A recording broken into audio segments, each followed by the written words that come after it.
Infamous games have always been about really one core thing. It's this origin story that you get to live out. You're an everyday person who gets superpowers and decides if you want to use them for good or evil. Infamous Second Son is the story of Delsin Rowe. Delsin is a 20-something Seattle kid who develops superhuman abilities. And he deals with how society is treating anybody with superhuman abilities. It's a situation where this group of Homeland Security type people, we call them the Department of Unified Protection, swarm into the city to eradicate all of the superhumans that are there.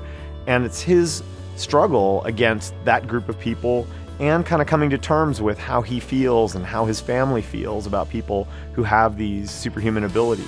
In a book or movie, you're going to tell one story, right? And it's going to be your story. You're going to tell a specific story.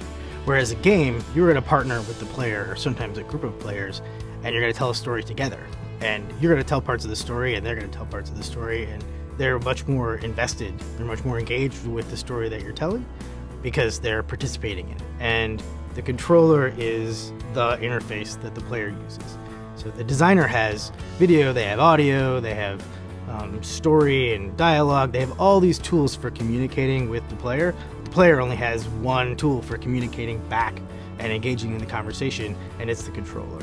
And the PS4 controller is significantly improved from previous controllers. We've always felt like the controller itself and the ability for the user, for the player to express himself to us was the most important place for innovation. A lot of the improvements to the controller are about how it feels. So the sticks feel more responsive, and the triggers feel more comfortable, and the buttons feel crisper. All of those things really improve the quality of the gameplay experience for everyone who plays on the system.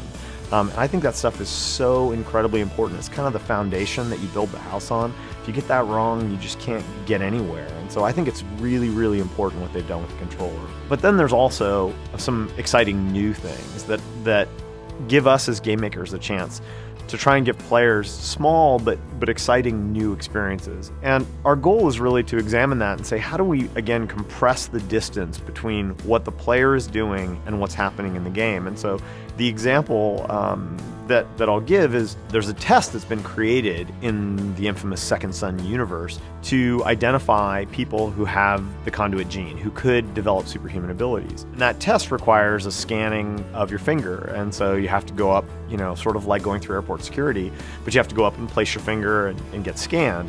Normally you would just have the player hit the triangle button or something, right? But with the PlayStation 4, you can actually have the player place their tip of their finger on the pad in exactly the motion that Delsin is doing. That gives you a more direct experience. And again, we're not going to be having you press your finger during the entire game, but rather at these key moments, letting you express something in a direct way rather than in an indirect way. One of the things about Second Son I'm really excited to let players get their hands on are the controls. We've really streamlined them so that you can use any of your powers whenever you want in all sorts of different circumstances. So people will be comboing the uses of their powers and their moves and their attacks really fluidly. We actually went through and we completely revised the control scheme to make it easier to learn and also kind of more expressive when you're using your powers. In order to be a frontline next-gen game, you have to be next-gen on a bunch of axes, right? You have to, you know, the first thing everybody looks at and thinks about is visual fidelity, and certainly that's an important part of it. And I think the thing that's so next-gen about this game is that all the next-gen things are kind of under the hood. You're not sitting there staring at a normal map. You're not sitting there staring at an amazing particle effect. No, you're looking at puddles, you're looking at rain, you're looking at a real building in front of you. It's also important that your AI and your particle systems and everything else have been stepped up. Our sound is all high dynamic range this time. Every single element of the game has to you have to turn over the rocks, change all of the underlying assumptions and improve them. That's what this business is. You have to step back and you have to look at it and say, hey, we made all these assumptions about how things should work, how things should be built. You have to rethink how everything works when you jump generations, and that was a great time for us to also rethink the character and the power set, because you already sort of proverbially have all the parts on the floor. It's a great time to think about how you want to put them back together.